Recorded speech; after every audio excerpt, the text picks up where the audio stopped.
I was able to develop so many skills. I was able to develop myself, character-wise, personality-wise, made me the person I am today.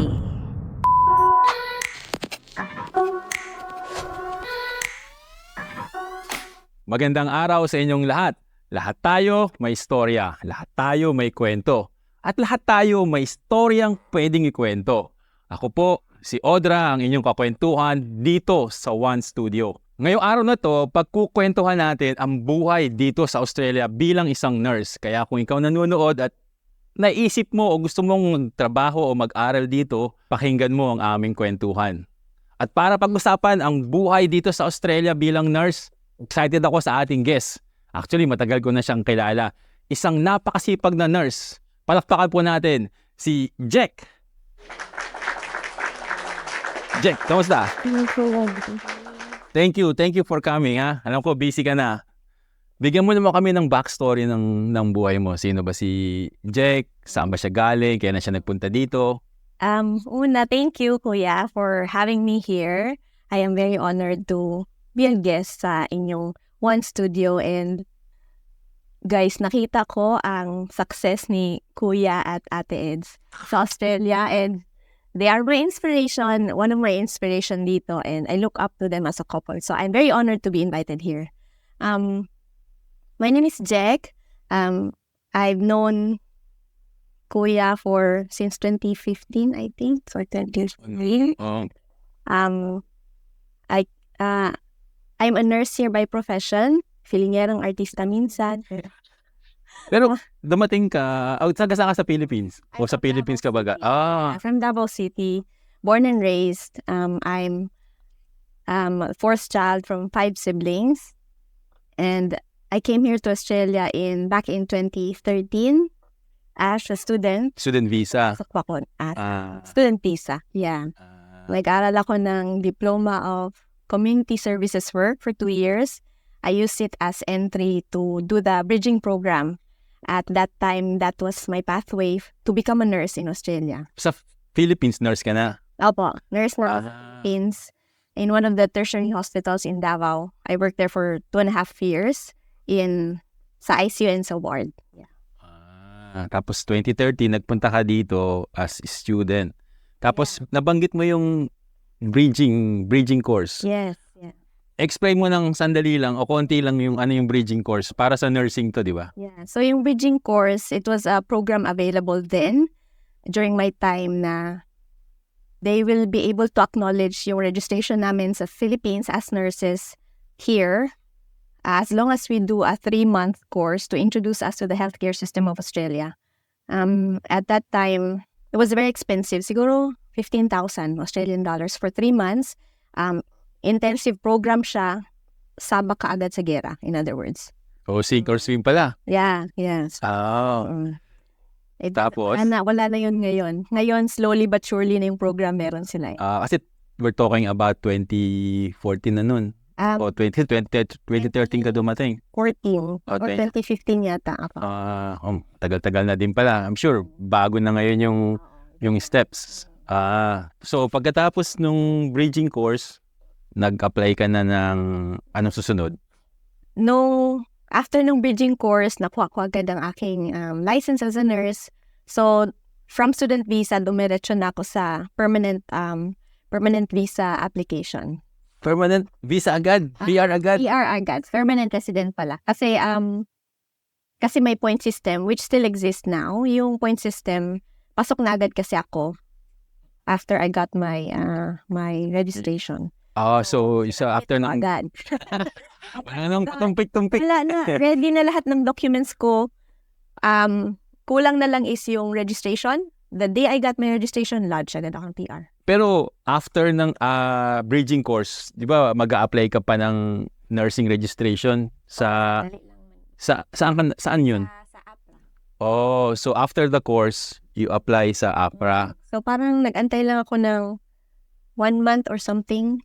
Pero all my documents prepared na. Yun na lang talaga ang kulang. Yung registration, parang ano ba to yung license na nurse ka na, you can practice in Australia. In Australia. Oo. Ginalingan nga. Ginaling. Ay, kailangan marami Kasi nung lalay. bago ang interview, tinanong ko siya kung bakit siya naging PR. Hindi naman nursing pala yung course niya. Sagot niya, ginalingan. Ginalingan nga pala niya. So, lahat naka-ready na. Yeah. Nice. Ganun pala. So, yung pala yung magandang lesson na kung nagbabala kang maging nurse dito sa Australia, dapat prepared na lahat yung... Dapat talagang galingan. Di kasi mura ang mga bagay-bagay dito. Magkano yung nagastos mo? Hindi ako. Sponsor ka ba ng Tayo sa mga magulang natin. Hindi, magkano yung nagastos di ba? So, 15,000? Bridging is 15. Yung student visa ko nasa lang yun mga... Hindi ko na maalala, kuya, pero... Ang down payment ng student visa ko was from my parents. And then the rest, ako na. Because I was working here. Oh, so pinagsabay mo yung pag-aaral at saka pagtatrabaho. Nagpunta ko sa inyo. Ano yung unang mo naging trabaho dito? First job, sa retail. Retail? Yeah, sa retail. Sa op-shop, Savers. Yeah. Ano ka doon? Na kahera at cashier? Parang all around kasi yung role mo as a team member. So, I worked as a cashier. I worked as parang customer service. And then, yung mag-arrange ng clothes. Yung linisan ang fitting room, mga ganyan. Yung unang araw, linggo, taon ko dito, favorite kong shoppingan yan. Di ba? Yung... Sobrang mura. Yung Savers is kasi... ano pa ba yung... Savers, yun, op-shop. Op-shop, yung mga second hand. Parang thrift store. Ganun. Ukay ba? Parang ukay sa atin. Actually. Yeah, actually, okay nga. So pagkatapos nun, meron ka pang mga naging trabaho. Cleaner din ako sa daycare for maybe 3 months. And then, yung mga maliliit lang na sideline. Pero, mainly talaga yung sa retail ko. Mga 2 years din ako doon. Habang nag-aaral ka ng diploma. Nung nag-bridging course ka na, hindi ka na nakapagtrabaho nun? Kasi, pagtrabaho weekend. Pag weekend. Bridging course is Monday to Friday. So, I work Saturday, Sunday. May limit ba ang pagtatrabaho pag naka-student visa ka? Yes, 40 hours per fortnight or 2 weeks. I think, applicable pa din siya. And then, during holidays or yung school break, ganon, you can do more than 40 hours. I think it's... Gaano kahirap pagsabayan yung pag-aaral at pagtatrabaho? Oh my gosh. Super challenging. There's no other word to describe it. Challenging. Napaiyak ka ba? Oh, shit. Hindi ako sanay mag-vacuum ng malaking lugar. Tapos, backpack mo yung vacuum sa likod mo. Siyempre, yak ako habang nag-vacuum. Parang nasa movie. Totoo pala yun. Totoo pala nangyayari yun. Sa movie, totoo yan. Nangyari yan. Ganun may mga, lalo na pag winter. Naku. As in, parang sabi ko, tama ba ito? Ito ba talaga pinagpon dito? Sa bahay namin, di ako pinagbabakyaw. Bahay namin, wala. Pero, parang you just have to do it. Kasi wala ka naman choice. Either do it or go home. Nandito ka na. Why waste the opportunity? Tama. Yeah. Magandang magandang lesson yan sa mga international student. Why waste the opportunity? Kasi, nandito ka na naman Hindi naman biro mag-apply ng visa here, whether ikaw ang gumastos or yung family mo gumastos or auntie mo or tita or whoever. It's not that easy talaga. So when you're here, while you're here, work for it and do your best. That's all you can do. Tama. Magandang magandang lesson sa mga nandito na at saka mga magsisimula pa lang. Sino yung nag-isip o paano yung proseso mo nung pagpunta dito? Ikaw ba may gusto or trip mo lang? Sana Hindi, pumunta ako here cause my sister was here. Yung sister ko, one of my sisters, she was already living in Australia as a student. And then at that time, parang papunta na siya. She was almost settled here.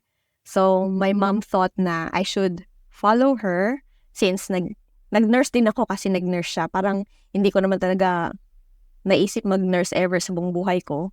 Gusto ko naman talaga mag-artista. Baka may gusto ko mga kay Jack.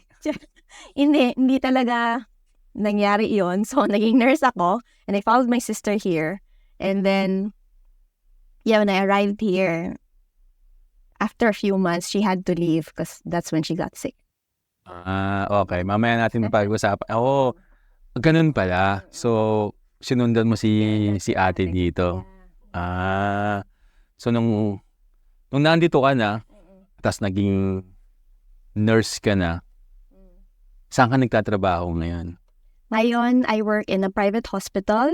I work as a assistant nurse unit manager in emergency.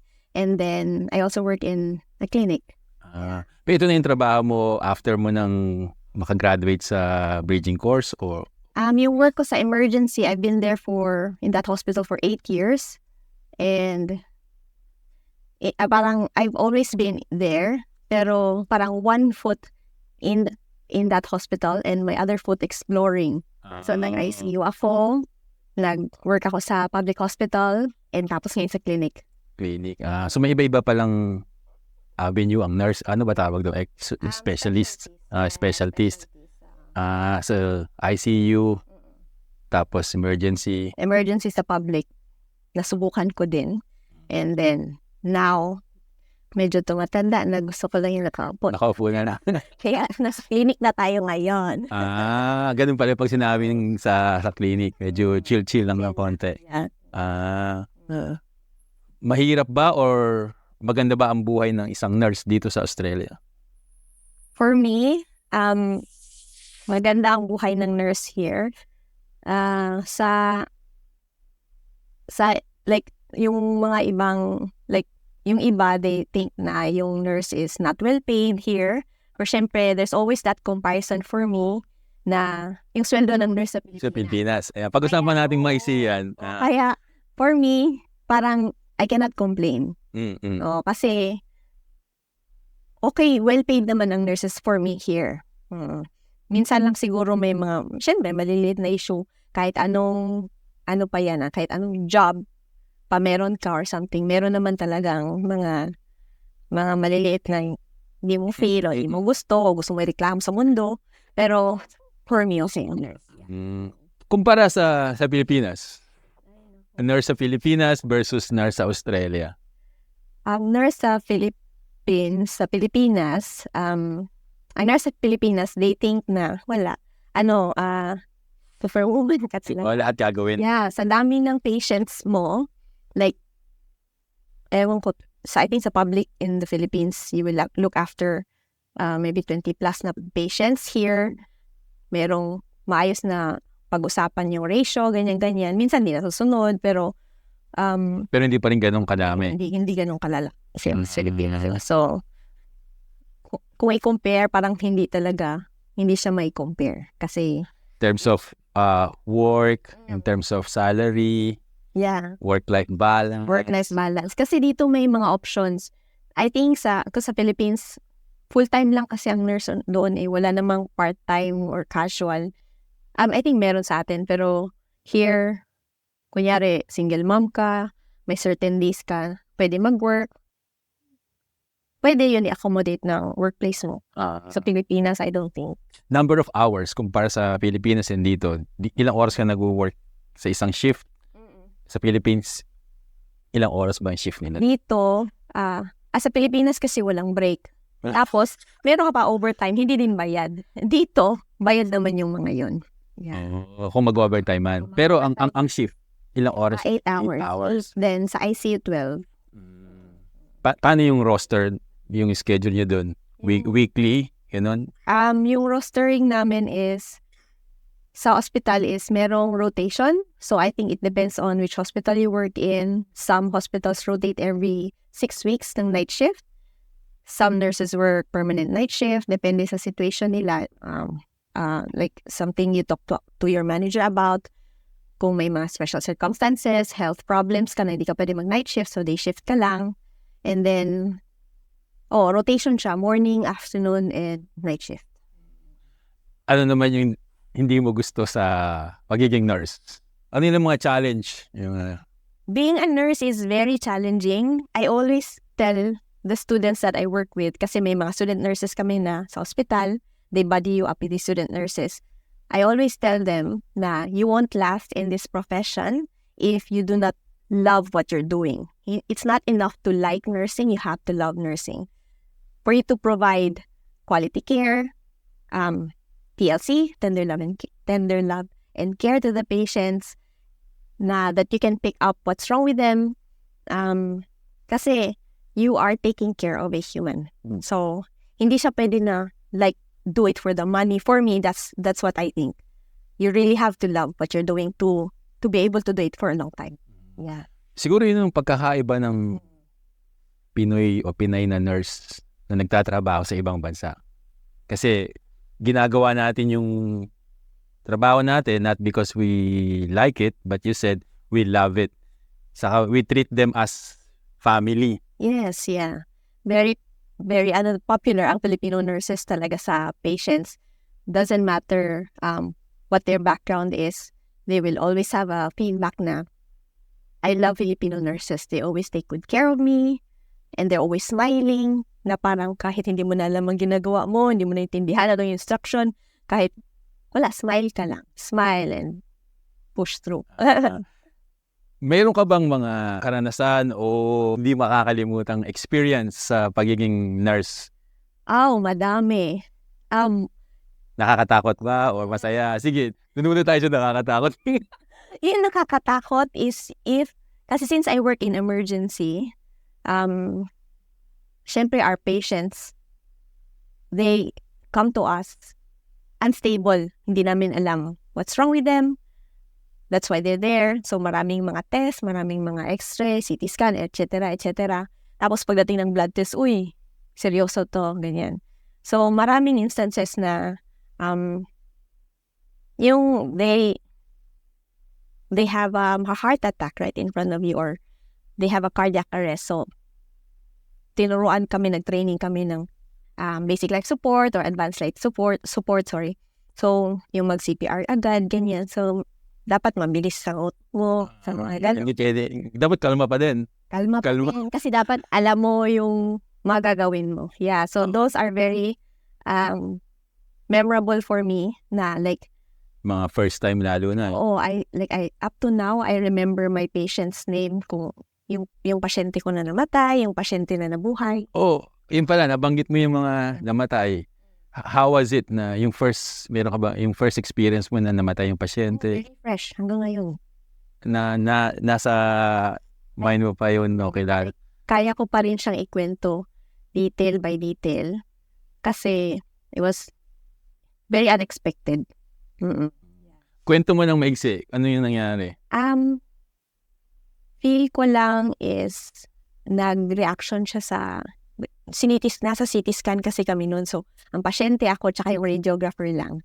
Okay. Tapos, nagsabi lang yung pasyente na, kasi may camera kasi yan sa room ng CT scan. Yung patient andun sa scan room, doon kayo nakatago sa isang room para walang radiation. So, nakita ko na sa video na he was moving. Tapos, in-instruct na siya na, huwag ka nang gumalaw patapos na yung scan. Sabi ko, no, stop the scan. Kasi may nakutubang ko na something is not right. Tapos sabi, hindi, patapos na. Sabi ko, no, stop it. So, pinuntahan ko pasyente. And then, yun na, pag-check ko sa kanya, hinawakan niya ako, sabi niya, I can't breathe. Tapos yun yung last breath niya. Tapos ikaw yung kasama? Ako yung hawak niya. Ikaw pa rin yung hawak niya? Yun na, tumba na siya. Wow. Paano mo pinrases yun? Meron kaming debriefing sa hospital. Yeah. Wow. So, pinapag-usapan siya. So, after that, like... Does it affect you? Or... konti lang. Oo naman, kasi tao lang din. Yeah. I remember I cried. Siguro ilang beses bago ko talaga na-get over siya na. Kasi I remember walang family din yung patient na yun. Wala siyang family. Parang may pinsan lang or something. So, which parang makes it more sad. Ano naman yung mga, so may nakakatakot, meron ding namatay. May mga bloopers ba dyan? Meron ding mga bloopers, pero yung mga bloopers, hindi naman siya kasi like, pinapaabot yung, pinapaabot yung spatula. Hindi, usually sa mga matatanda. Oo. Yung mga matatanda. Nagkama rin ng dinig. Oo, tsaka yung mga, they have a very good sense of humor na minsan sila mismo, they make fun of themselves. Na parang, kunyari, gusto mo na sila ipapalit ng hospital gown, pero syempre, ikaw yung nurse, samahan mo yung pasyente. Sabi na sila, wala na akong dignidad. Tapos nakitang nila na damit. So, parang okay na. Talikod na lang. Meron ka ba naging pasyedeng Pilipino? Meron. And mapick up din naman nila agad na Pinay. Yung Pilipino? Ay, kababayan. Kababayan. So, masakit ganito ko. Kamusta ang healthcare system dito compare sa Philippines? Isa yan sa mga reasons na I won't leave Australia. Kasi sa atin, bayad bawat gamit. Like alcohol swab, cotton ball, lahat. Gauze. Dito, basta may insurance ka, kasi sa private hospital ako, kasali na siya, or kahit sa public. Meron namang Medicare kasi sa public system here, if you present to a public hospital, ni piso, wala kang ibayad. Wala. Ang problema lang, you have to wait. Waiting time, 8 hours, minsan, 12 hours, 6 hours. Pero kasi, they ask you to wait that long kasi hindi ka ganun ka-emergent. Hindi siya super emergency ba? Like, hindi ka sana pumunta sa GP or something. Ano tawag doon? Yung ina-assess muna? Triage. Triage. Yeah. Oo. Kaya inuuna muna yung mga actual emergencies. So, in the end, ipapahintay yung hindi masyado emergency. Oo. Pero tinitriage naman yun na maayos. Oo nga. Tama nga. Isa nga yung maganda kasi yung healthcare system dito. Tsaka I think sa Amerika may bayad din if you go to emergency. And I think New Zealand din meron. Ang Australia ang wala if you go to public. Even if yung mga anak sa public, wala namang bayad as far as I know. May bayad yung parking. Yung bunso. Yung bunso ko, binayad kami ng parking. Wala na perfect. Pero, magkano ang kita ng nurse? Malaki ba ang kita ng nurse dito? Ay, nila mayaman. Inagastos siya po lahat. Yun lang. So, yung range, kunyari. And di ba may mga level yan? May mga level. Ang base is, I think, starting mo is, I think, 80, 70, 80, mali. 70, 80. Pero it can go as high as 120. Oh. Depende sa skills mo or sa level mo kasi may iba-ibang level or grade ang nurse and how hard you work. Oo. Pag lahat ng overtime, saka lahat ng weekend. So, wala nang overtime sa mundo. Weekend shift. Laki din ang tax mo. So, kailangan ko na i-balance eh. Work-life balance talaga. Yung mga naranasan mo mula student visa hanggang ngayon na nag-work ka na sa hospital and also sa clinic, kung may nag-iisip ngayon na kababayan natin na nag-aaral maging nurse o nurse na gustong pumunta dito sa Australia, ano yung mga advice mo sa kanila?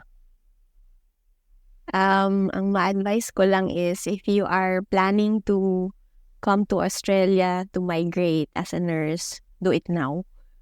Wag nang maghintay kung ano-ano ngayon na. Ang ending is pupunta pa rin kayo dito. So gawin nyo na ngayon. If you have the means, if you have the support, you have the capability, you have the experience, and if you meet the requirements, wag nyo nang patagalin pa or start processing because The longer you wait, parang madelay and it keeps changing. It keeps changing yung mga anong bang tawag ulit? mga requirements. It tama. keeps changing. So pag i-delay mo, ang ending baka di kayo matuloy. And maganda ang buhay here. Pero they have to, prepare mentally. Yeah, lots of preparation. Just be prepared to be on your own. Yeah. Kasi kahit sabihin natin you have family, you have friends here or something, iba pa din yung pamilya like how it is in the Philippines. Na parang nasa kapitbahay lang. Alam mo yun? Dito. Hindi ganun. Hindi ganun. Ilang oras ang papunta sa Philippines. Tama naman. So yung so sa tingin mo ba, worth it yung pagpunta mo dito sa Australia? Yes, very much. I wouldn't want to leave Australia. Lalo na ngayon. Wala, I'm settled here now. Kasi citizen ka na.